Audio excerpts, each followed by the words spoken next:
नमो नमः महोदय। आइए हमारे वैदिक ग्रंथों को थोड़ा सा और करीब से जानते हैं। इस पुस्तक का एक अध्याय है समयानुसार कर्तव्य कर्तव्य, जिसके अंदर समय को डिस्क्राइब किया गया है। पहले नियम में 2 घटी अर्थात 48 मिनट का एक मुहूर्त होता है, 15 मुहूर्त का एक दिन और 15 मुहूर्त की एक रात होती है। सूर्योदय से 3 मुहूर्त का प्रातःकाल, फिर 3 मुहूर्त का संगव काल, फिर 3 मुहूर्त का मध्याह्न काल, फिर 3 मुहूर्त का अपराह्न काल और इसके बाद 3 मुहूर्त का सायाह्न काल होता है, जिसे हम संध्या समय कहते हैं।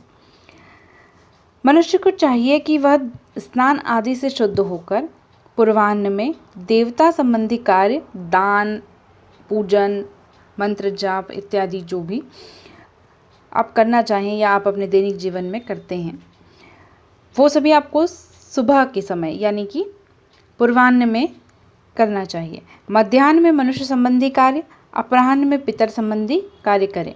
असमय में किया हुआ दान राक्षसों का भाग माना गया है, यानी कि आपने दान तो किया था देवताओं के लिए, लेकिन वो चला गया राक्षसों के भाग में। सिर्फ इतना सा करने से कि आपने उसके लिए समय ही गलत चुना।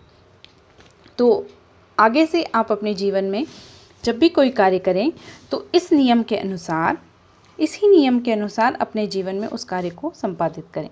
नमो नमः। नमो नमः महोदय। आइए हमारे वैदिक ग्रंथों को थोड़ा सा और करीब से जानते हैं। इस पुस्तक का एक अध्याय है समयानुसार कर्तव्य कर्तव्य, जिसके अंदर समय को डिस्क्राइब किया गया है। पहले नियम में 2 घटी अर्थात 48 मिनट का एक मुहूर्त होता है, 15 मुहूर्त का एक दिन और 15 मुहूर्त की एक रात होती है।